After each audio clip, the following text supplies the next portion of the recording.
Hey y'all, welcome back to another Mask Monday. Today we're going to talk about The Walking Dead, so let's jump into some cool looking zombie masks.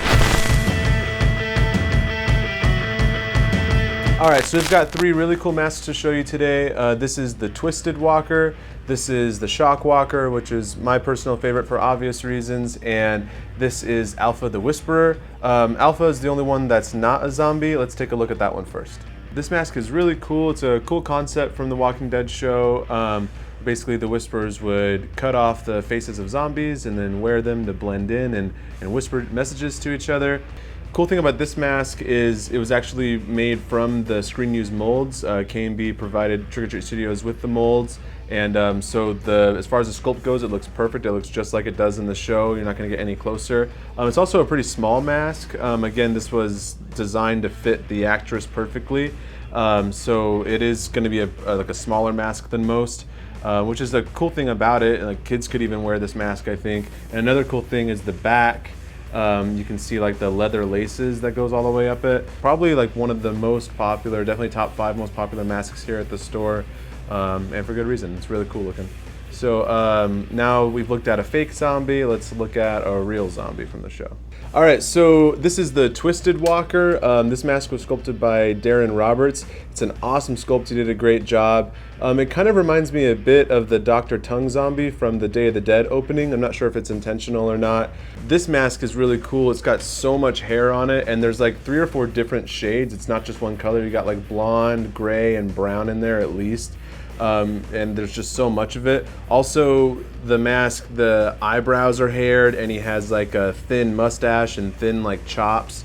It's just like really cool attention to detail with the hair. It's good hair work. The paint job is great. I love his like sunk in like black eyes, and then obviously like the nasty bloody mouth is a highlight of the mask. Let's look at another mask that was definitely based on a famous mask, and that's the Shock Monster. It's clearly an homage to the Shock Monster, or the horror zombie from Topstone. From back in the day, Topstone was a company that made some of the very first monster masks, and the Shock Monster is one of the first monster masks or zombie masks to ever come out. This is really cool because it's like a realistic version of it. The Topstone masks were famous. They had like a really cool illustration that would be in their ads, and then you'd order it and you'd get it, and it was like a really cheap version of that mask.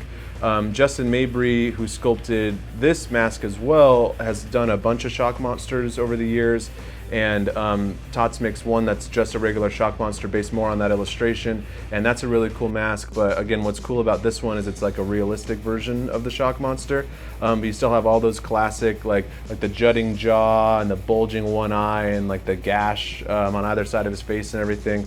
It's just one of the most iconic and famous and really cool monster designs of all time, and so it's cool that The Walking Dead decided to kind of, or K&B for The Walking Dead, put a bunch of like homage zombies in the later seasons of The Walking Dead, and this is obviously my favorite. I'm a huge mask fan, so I love the Shock Monster. This one's really cool. It's like purple and it has these like touches of blue on it, and like nasty like black spots and everything, and it's really kind of pussy looking. But I do like this version of it. It's like this nasty kind of almost like Distortions Unlimited color scheme where it's kind of like this like putrid purple with these like little highlights of blue and everything, and the veins are kind of airbrushed there on the bottom. So yeah, really cool mask, really cool homage, and I believe it was Norman Cabrera for K&B that originally sculpted like the Shock Walker, the Shock Monster kind of homage mask for the TV show, and then Justin did a great job of kind of replicating it for the Trick or Treat Studios mask. All right, so that's going to do it for this week's Mask Monday. I hope you enjoyed the Walking Dead episode. Let us know in the comments what other zombies you'd like to see from the show turned into masks. There are plenty of them, and they're all really cool.